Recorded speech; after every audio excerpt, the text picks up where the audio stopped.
We are not going to have a Supreme Court that will overturn Roe versus Wade. There will be no more Antonin Scalias and Samuel Alitos added to this court.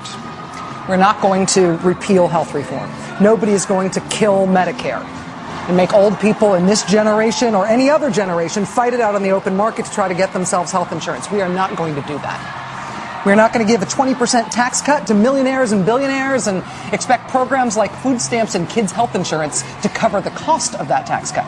We're not going to make you clear it with your boss if you want to get birth control under the insurance plan that you're on. We are not going to redefine rape. We are not going to amend the United States Constitution to stop gay people from getting married. We are not going to double Guantanamo. We are not eliminating the Department of Energy or the Department of Education or housing at the federal level. We are not going to spend $2 trillion on the military that the military does not want. We are not scaling back on student loans because the country's new plan is that you should borrow money from your parents. We are not vetoing the DREAM Act. We are not self-deporting. We are not letting Detroit go bankrupt. We are not starting a trade war with China on Inauguration Day in January. We are not going to have, as a president, a man who once led a mob of friends to run down a scared gay kid to hold him down and forcibly cut his hair off with a pair of scissors while that kid cried and screamed for help. And there was no apology, not ever. We're not going to have a Secretary of State, John Bolton. We are not bringing Dick Cheney back. We are not going to have a foreign policy shop stocked with architects of the Iraq War. We are not going to do it. We had the choice to do that if we wanted to do that as a country. And we said no last night, loudly. Now, to be fair, if you are a conservative or if you were rooting for the Republicans, a few things did go your way. Republicans did not lose that Senate seat that they might have lost in Arizona. John Kyle's old Senate seat goes to another Republican, to Jeff Flake. Also, Republicans did not lose that other Senate seat they might have lost in Nevada, the old John Ensign seat that was given to Dean Heller. It stays with him. It stays Republican, just barely. And while President Obama carried 28 states last time, he carried 25 or 26 states this time, depending on how Florida goes. So that means Republicans did lose everything else, but they got back Indiana and also North Carolina. So it was not a totally hopeless night for Republicans. Also, hey, remember the crazy Thaddeus McCotter seat in Michigan, where Thaddeus McCotter screwed up and the Republicans ended up having to run this reindeer herder, Santa Claus impersonator guy for that seat? A guy whose own brother says he's crazy and that he will end up in jail if the people of Michigan are crazy enough to elect him? That guy won. Yeah, the shirtless reindeer guy won. So the Republicans have him. Big picture in the House, thanks mostly to redistricting, the Republicans were not in danger of losing the House, and they didn't lose it, even though the Republican majority appears to have shrunk there, and even though they did get the reindeer guy. But in terms, honestly, of what went well for Republicans in this election, that was pretty much it. It is a short list. You want to talk about what went well on the other side last night? Here, I'm actually going to pause for a second to give you a chance to hit pause on your DVR in case you want to go make popcorn or something, maybe mix a drink. You are going to want to settle in for this, so get comfortable. Go ahead, I'll give you a second.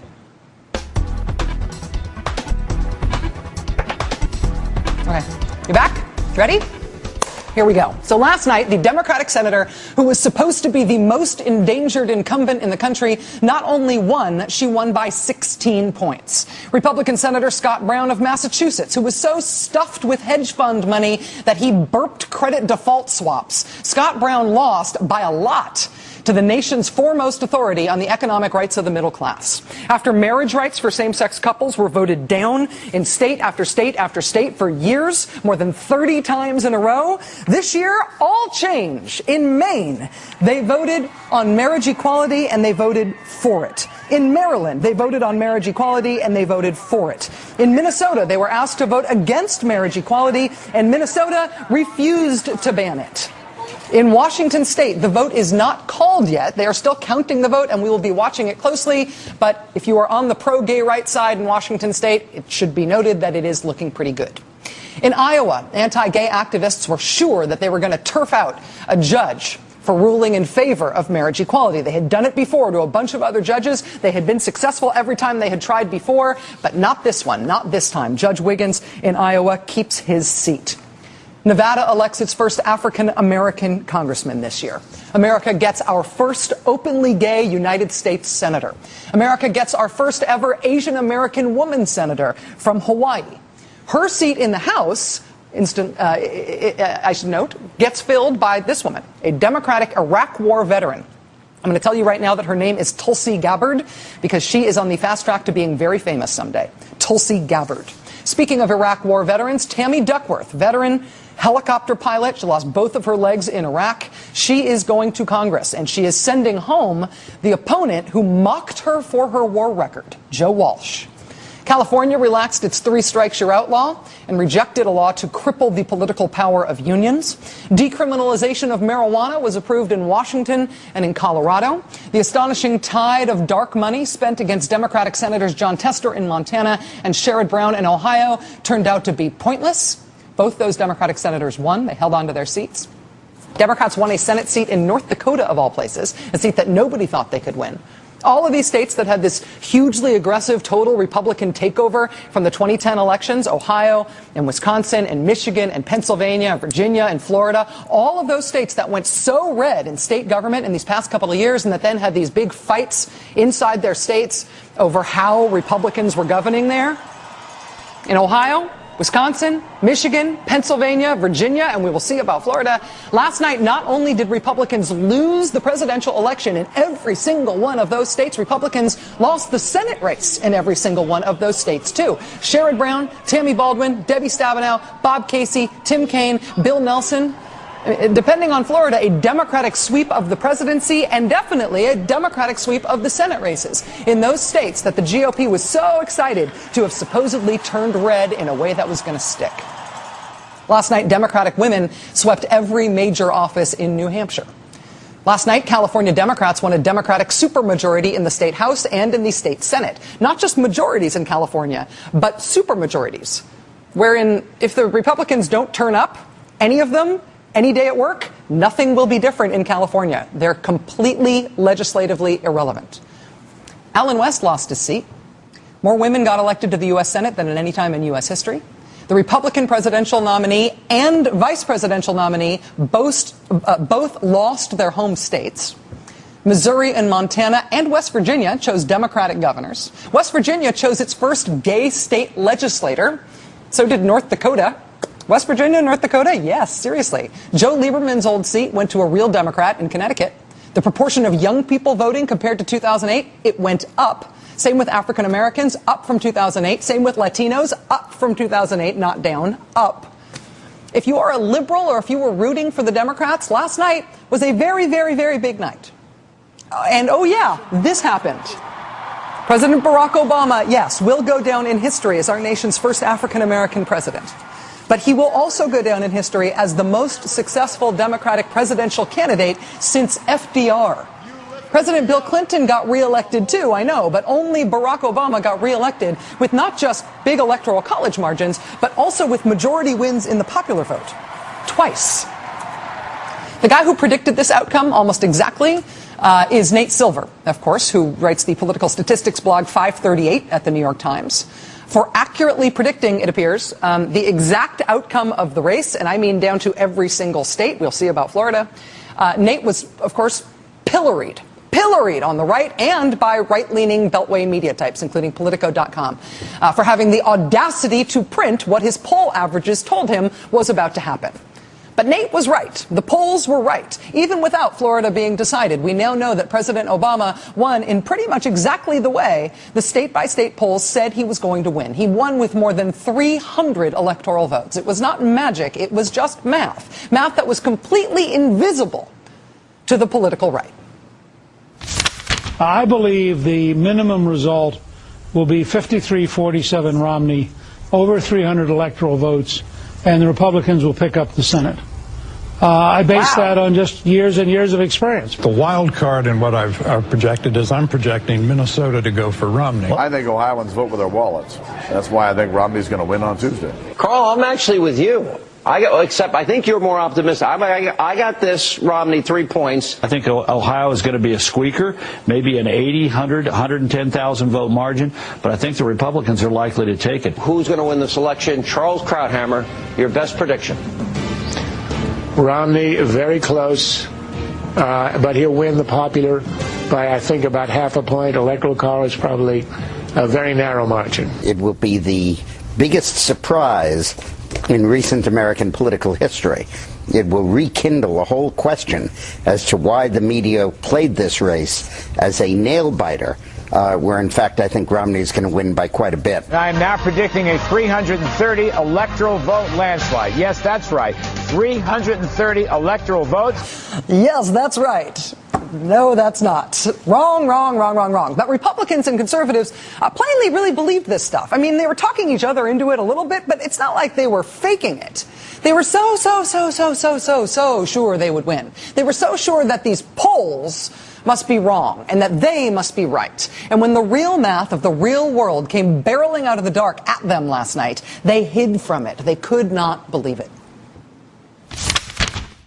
Fox News can now project that President Obama will win the crucial battleground state of Ohio. That's the one we've all been waiting for.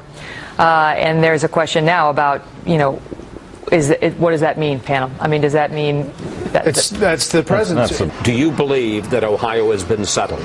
No, I don't. I got the director of the Ohio campaign for Romney on the other end of the line refreshing the page every few seconds. I think this is premature. We got to be careful about calling things when we have like 991 votes separating the two candidates and a quarter of the vote yet to count. Well, folks, so maybe not so fast. Here's what we're going to do. Karl Rove said that we should figure out what the deal is with this decision desk. The decision desk is in a different place. Megan, I will escort you down the steps here so you can go interview them. All right. Watch your step. Thank you. I don't want to fall. There you go. In front of all these millions of people. Okay. Megan is going to go to the decision desk and interview them. They're way down the hall. So we'll do a little interrogation and see if they stand by their call. This is the decision desk. Now we're in the heart of the decision desk room. You tell me whether you stand by your call on Ohio, given the doubts Karl Rove just raised. We're actually quite comfortable with the call in Ohio. What do you make of it, Chris? There just aren't enough Republican votes left. Percent certainty. 99.95%. Okay. All right. Well, there you have it. Okay, Megan. I've just called Karl back up from the, and he's coming up here to the desk. He's crunching numbers. He's writing furiously. He's pointing at Bill Hemmer. A lot of things are going on right now. All I'm saying is that, look, we've had one instance where something was prematurely called. That seems to me to be a very early call. With the folks at Obama headquarters in Chicago, they're not listening to Karl. They don't care about what Karl said. Ohio really did go to President Obama last night, and he really did win. And he really was born in Hawaii. And he really is legitimately President of the United States, again. And the Bureau of Labor Statistics did not make up a fake unemployment rate last month. And the Congressional Research Service really can find no evidence that cutting taxes on rich people grows the economy. And the polls were not skewed to oversampled Democrats. And Nate Silver was not making up fake projections about the election to make conservatives feel bad. Nate Silver was doing math. And climate change is real. And rape really does cause pregnancy sometimes. And evolution is a thing.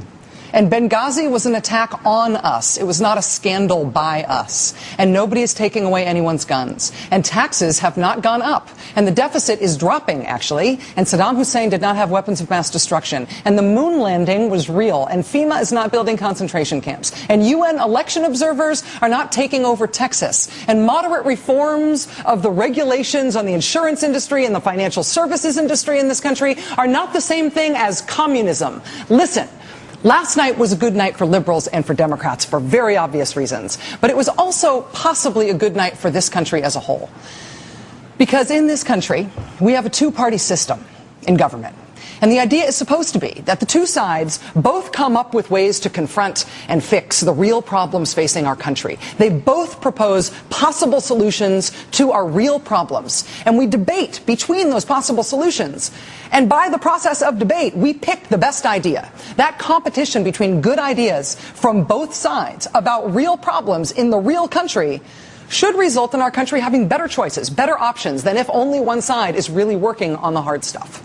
And if the Republican Party and the conservative movement and the conservative media is stuck in a vacuum-sealed, door-locked spin cycle of telling each other what makes them feel good and denying the factual lived truth of the world, then we are all deprived as a nation of the constructive debate between competing, feasible ideas about real problems.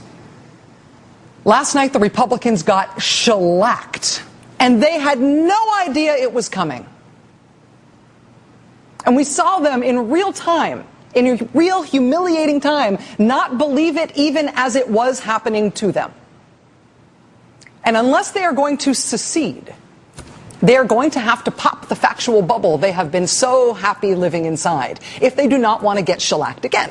And that will be a painful process for them, I'm sure, but it will be good for the whole country, left, right, and center. You guys, we're counting on you. Wake up. There's real problems in the world. There are real knowable facts in the world. Let's accept those and talk about how we might approach our problems differently. Let's move on from there. If the Republican Party and the conservative movement and conservative media are forced to do that by the humiliation they were dealt last night, we will all be better off as a nation. And in that spirit, congratulations, everybody. Big night.